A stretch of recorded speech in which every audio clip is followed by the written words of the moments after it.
大家好，洋葱种植的方式比较特别，幼苗直接从育苗场购买，可以省事不少。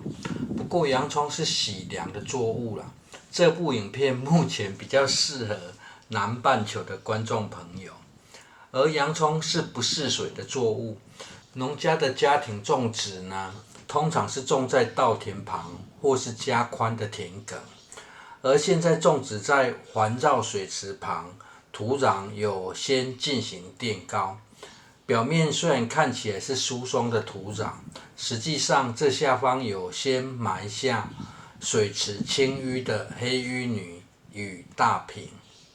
黑淤泥虽然很肥但是别轻易挪到干净的菜地上，因为黑淤泥中呢含有很多草籽之外，结构也比较细致，直接曝晒后会变得非常紧实不透气因此才埋入地底，方便控管草籽与土壤硬度。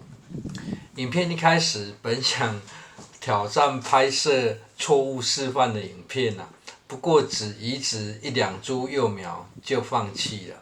洋葱种植的方式建议是采用2阶段，第一阶段是先整丛直接种入等长大一点后才挖起分株重新种。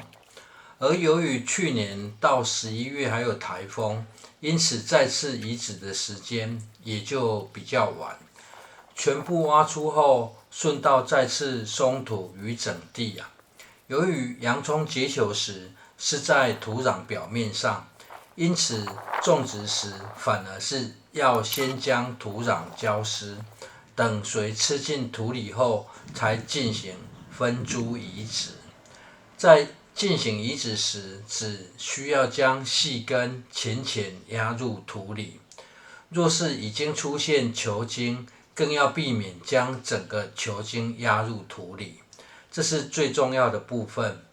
若是球茎全部被土壤覆盖，则会导致只长叶不长洋葱的情形发生。不过这也不需要太慎重紧张万一发生只长叶，很简单的方式就是将土壤刨掉，让球茎露出土表，就可以顺利结球了。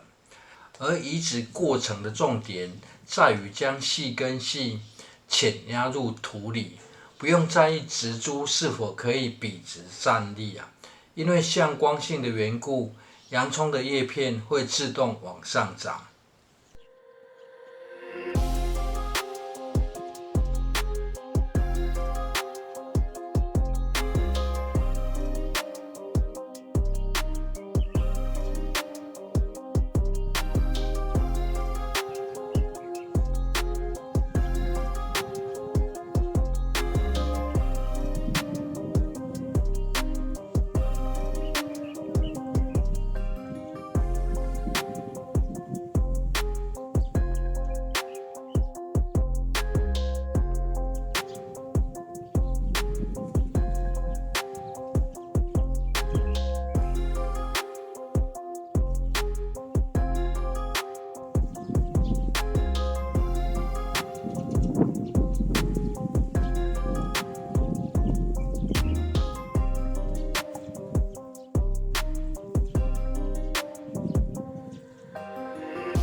后续几乎可以不用理会它，几十天后就可以长成这样了。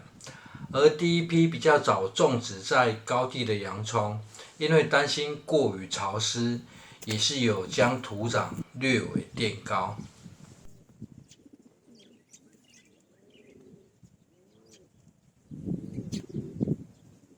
第二批种植的洋葱，在天气转凉后，生长的速度就开始加快了。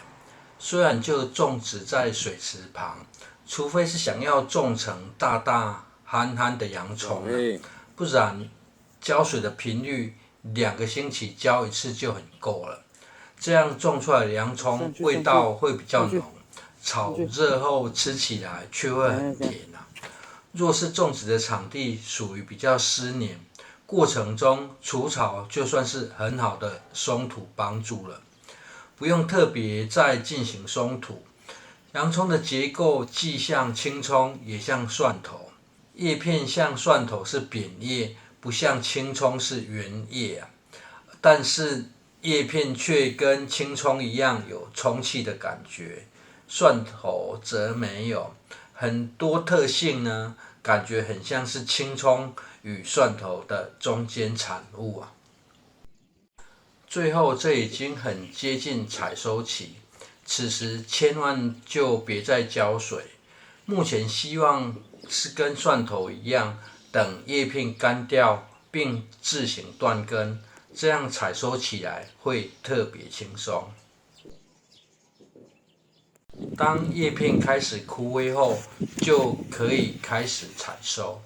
采收时，若是已经有断根，采收的样子就很像是先摆好，再一颗一颗收集起来。由于怕又会下雨，所以叶片已经干掉的就先采收啊。若是没有下雨，可以把土壤当作冰箱使用啊。需要时再拔也没关系呀。遇到下雨后，这些外表已经干掉的，则是得采收起来，可以避免外表烂掉的现象发生。采收后，将草顺道清除后呢，叶片还未干掉的，就先继续寄养。至于采收下来的，则可以跟采收后的蒜头一样，摆放到略有日照通风的地方进行晒干，会比较省事啊。蒜头这样吊起来，自动干燥，可以放很久啊，放个半年，直接拿来种都不是问题。位属南半球的观众朋友，建议可以试试看啊。自己种出来的洋葱，因为没有快速干燥的过程，吃起来口感上会有很大的不同。以上是洋葱种植完整记录分享，谢谢收看。